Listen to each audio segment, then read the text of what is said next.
Yeah, we met when we were living in Sun Valley, Idaho. We worked together at a radio station. He was like the on-air personality and I was the sales girl. And we met and just kind of instantly fell in love. We were best friends for a while before we started dating, but we definitely had a hard, frenzy, fast kind of love affair and couldn't get enough of each other from the kind of the moment it started. We dated for 6 years before Tom proposed, so it was hanging on.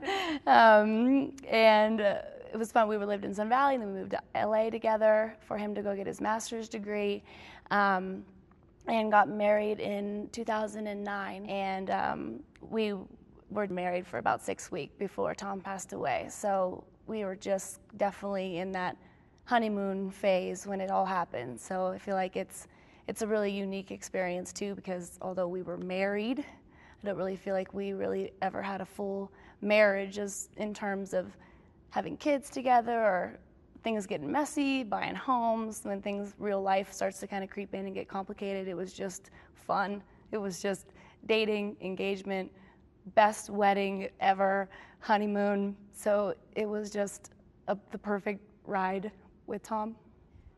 Tom was 33. And I was 30. So very young, and it was just a random kind of freak thing. He just had a stroke, aneurysm, was in a coma for 3 weeks and died. Yeah, I think that I had an extraordinary support group. His family was and is just phenomenal. My family was phenomenal during that time. We had a phenomenal support network between our families and our friends, and I think when someone is in a coma, it does kind of allow for that, for people to come together every day together in the hospital. You're being hopeful, you're allowed to kind of go through that process of constantly bordering that hopefulness, but also kind of starting to kind of go down the path of what's going to happen if this doesn't turn out. So you have a little bit of time to kind of ease your way into that if that's going to happen. But mainly during that time, it was just this group we called Team Tom, Team Sparks, that was just very, very connected. We had also just come off of our wedding weekend together, which was like a destination wedding, so we were very much kind of like a family, like this unit. His friends were just phenomenal. So I think in that sense, when it comes to my family and friends and his family and his friends, I couldn't have asked for more for support. And I feel very blessed for that. And I think it's part of the reason why I felt like from the moment he passed away, I was set up for success, more so maybe than when I hear stories of people who didn't have that intense love and support from all those people. When I think about my girlfriends and my family flew in from around the country to watch their kids, and their husbands took time off work so that they could be there, and they came in shifts.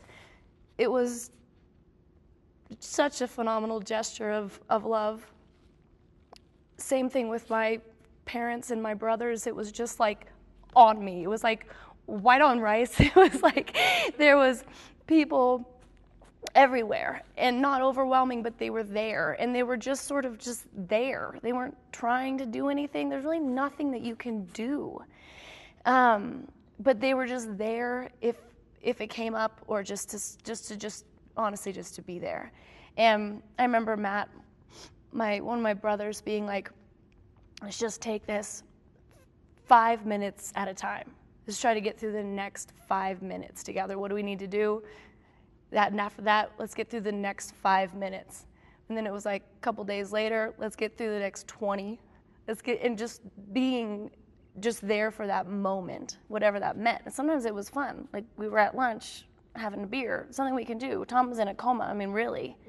And that's fine. And if the tides turn and the next thing it was utter devastation and we were breaking down, then everybody just got on that ship too. People were just moving with the tide together, not forcing things to happen. And I think that was so hugely helpful for people to just be on board for whatever that meant for you at that particular moment. And just knowing that there's really nothing that you can do except for just be there and be along for the ride. My nephew was 3. I was like, I feel like I'm on the emotional equivalent of Cannon. He is the most volatile, like a 3-year-old. I felt that volatile, like crying hysterically, then laughing and having an okay time, then just kind of stay in the course, then needing a nap because it's so exhausting, and then eat. I mean, it was like you feel like you're kind of like a 3 or 4 or 5-year-old. And so someone who's just can kind of, people who are just around to just go through that, I think is so big. And then another thing that I found really helpful too was my mom and my best friend. I remember Sarah called me every day at 4 o'clock. She was a teacher, so she'd be driving home. Sometimes I'd answer, sometimes I wouldn't. But it was just like every day I knew that I could, at 4 o'clock she would be calling. And she was just like, pulse check, what, any new thoughts today? What's the status? And we could just kind of talk about it. Same thing with my mom, talked every day. Can't have that relationship with a lot of people. It's just too draining to go through it over and over again. But if you can find even just one person who can kind of be with you and see where you are in the context of the whole process and just kind of be on that ride with you consistently, if you can try to be that, if you see that there's a glimpse that you might be that for somebody, try to be that until they tell you or until you get the feeling that they don't need it. Because sometimes it's not just your best friend or your mom or your sister. It's you don't know if you're going to necessarily be that person that really connects with someone when they're going through something. And so maybe just try to get really dirty and messy and in it and in the thick of it with that person. And if it seems to be like they're liking you in that space, then ride it out for the long haul. And it's a long haul. I don't talk to Sarah every day, but there's a lot of people who are still in it with me and aren't afraid to still, talk about it and realize that it's not, even though it's been 5 years, it's not gone. Like one of my friends, Leona, every time I talk, she's like, how's Ryan, my boyfriend? And she's like, how's Tom? Like, what's going on with you and Tom? It's so cute because I do still have a relationship, grieving with Tom. And it's nice to be able to still talk about that and how it's evolving and growing and changing. And it's cute when people realize that it goes on forever. I love talking about Tom. I mean, I don't need to beat it to death, but when it's appropriate and when there's something, it's really nice to still feel really connected to him and remember him and share him with people. I think it's very surprising to kind of look back at where I was then and sort of where I am now. And I think that's why it's also so nice to have a support group of people. It's like having like a buddy system. You can maybe identify with people who are also at different stages of this because it doesn't end. And maybe you can resonate more. There's people who are dealing with what you're dealing with, and everybody deals so differently. That even if you're on the timeline the same as someone, the way you're approaching grief could be completely different. So trying to cast that wide net of people that you can really relate to. And then I also think as time goes on, too, it changes so much. And even though when I think back on the way I used to think about how I would be here, I remember thinking 5 years, Tom will still be the biggest priority in my life. Nothing will ever change that. He will be everything, and I will keep him a priority. I will stay connected to everyone in his life, and I will keep pictures all over the house, and his ashes will still be in the living room, and he will always be like my man, my number one priority, my biggest priority. And and I was adamant about that, and the thought that would ever change was the most crushing idea to me in the world. And now that I am here, it doesn't feel that necessary anymore, that he is everything. He doesn't have to be the biggest priority in my life. He can't be. It's just not sustainable, and it's not doing anything good. It's surprising to have gotten to this place where he is still very much and always is. It's part of me. Not a day goes by that I don't think about him.